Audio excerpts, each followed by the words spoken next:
Good morning and welcome to TMS Book Club. My name is Sewela Langeni from Book Circle Capital. We're an independent bookshop that focuses on African literature, and today I am super excited to talk to Dr. Candice Bailey, who's one of the contributors for this book we're discussing today. We Were Always Here, Stories of Black Inventors Across the African Diaspora. Good morning and thank you for being here. Good morning, Sewela. Thank you so much for having me. I mean, this book is a work of contribution by multiple authors who are here, and it covers the lives of a couple of inventors from the Caribbean, America, Tanzania, Kenya, Ghana, Lesotho, and South Africa. And I wondered, what drove you guys to work on this book? I think it was really important for us, Sewela, to tell the stories of Black inventors across the diaspora, to tell people that Black inventors exist, that they're around, you know. History has done a lot to erase the work of Black inventors. Often they're not acknowledged for the work that they've done. And I think that our book was an effort to correct that wrong, that ill, if I could say, put it that way, by telling young people out there that there are Black inventors out there. They are like us. They're people exactly like us. They look like us. They act like us, and they create things. And that these young kids can actually do that too. And you're specific in who you're targeting. I mean, young readers, making sure that you get them enterprise role models to look at. Why that specific focus to the young minds? I think it's very important for us to think about young people who are at the pinnacle of their lives. They need to make career choices, you know. And there are so many Black young people that don't know where to go. They don't know what to do. They feel limited by their choice. You know, we live in a democracy 30 years on, and so many people are still not free. They still don't have the freedom to say, I can be what I want to be and do what I want to do. So the book really tries to give them a picture of ordinary people that are inventors, that have created things and solved problems in our society and created these and you know, really made a name for themselves through hard work and through doing these things. What you'll find in the book is that it's 44 short stories written for young people, short stories, 5 pages long, nice, just like, you know, very easy to read, easy to palate, just to tell them about inventors. And I mean, those inventors, you go as far back in the 1800s, you know, to like Granville Woods and Percy Julian, but then you also bring it very current to names we would have had in the news headlines like Dr. Mashudu Chifularo, Neo Hutiri. Why was it important to go that back?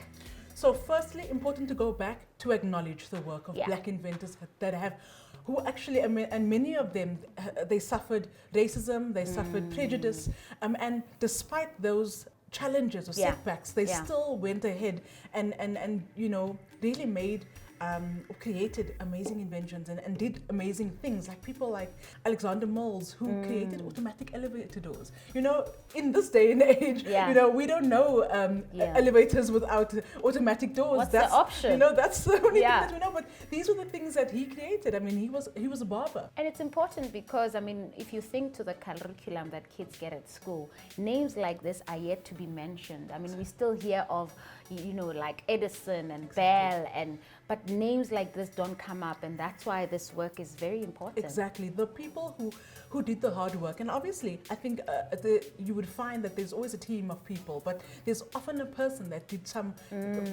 intricate groundwork and, you know, really made improvements that were significant, and they weren't acknowledged, and we need to acknowledge them. We chose the inventors that we chose because we felt that they could identify with these people. It's things that they could identify with, that they could understand. And we know that if you don't see something, you often assume that it doesn't exist. So it's powerful that you can see it in here. And I was curious about the research process because, I mean, if you're going that far back, how easy or how difficult was it to find information on these people? It was quite a task. It was quite a task. So we had a research team, Sewela, and the research team actually did some prelim work, looking for inventors. They actually found more than 3,000 inventors. Wow. We couldn't obviously include all of them, but what we did is we looked for those interesting stories, the people who really, things that kids could identify with. And when I say kids, I mean teens, could identify with. And those are the ones that we actually chose based on the types of stories that they had. But it was quite a lot of work and quite a lot of inventors out there. Wow. And actually, I wanted to know, were there some that you felt they really, really have to be in here, but due to whatever limitations, you couldn't have them in? There were many. Yeah. There were many that we couldn't. I mean, obviously, what we tried to do is we tried to interview a lot of the inventors, especially the ones who obviously were still alive. We tried to get them and chat to them and ask them, you know, what's their advice for young black inventors in the world today? But so we tried to interview them. Some of them we couldn't get. They were busy. Yeah. They were inventing. Yeah. Out there solving problems. Out there solving problems. Yeah. But some of them were just not available at the time. So there are a lot of inventors that are doing apps that work at improving banking, improving healthcare, particularly in Africa, that we couldn't include, but we hope to include them in the future, in future projects. So volume 2 could be loading. Watch the space. Right. And one of the stories that stood out to me was the eco-brick heroes.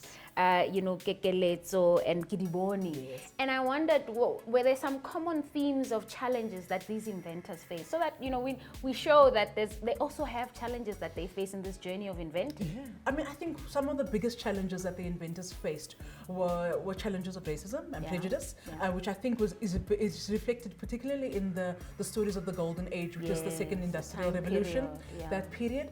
But also in the modern day, I think a lot of the inventors they also faced a lot of failure and a lot of being told, no, you can't do this. So Mashudu Tshefalaro, for example, was told by his high school teacher that he'd never become a doctor. He was not clever enough to become a doctor. Here's a person who's now invented a 3D ear implant. So, he faced that challenge. Yeah. Kelly Chibale, a professor at UCT, who is a chemist and came up with the compound, the single dose compound for malaria. He failed grade 7, and he was so motivated by failing grade 7 that he said to himself, you know what, I don't want to fail. I want to go back. So I think some of the common themes that we pick up is hard work, is dedication, is resilience, and really just focusing on your schoolwork and focusing on applying yourself at your schoolwork, because that's where it all starts. Yeah. And that flows into my last question to say, what do you want readers, especially those young minds, to take away from this book? Oh, I want them to dream big. Yeah. I just want them to dream big. I want them to think that, the world's the oyster. Yeah. The stars are the limit. You can do whatever you want to do. Your choices, your circumstances don't have to limit you. And they don't have to determine your future. You can determine where you go and what you do. And sometimes it's as simple as thinking about, what problem in society do I want to solve? Look around you. Look around you. Yeah. But dream big at the end of the day. Wonderful. I mean, Dr. Candice Bailey is a postdoctoral fellow at VETS, and he works with Conversation Africa. And in that time, he found time to contribute to his wonderful work. You've had it here on TMS Book Club with me, Sewela Langeni. Copies of the book are available here at Book Circle Capital and good bookstores nationwide. And thank you for watching.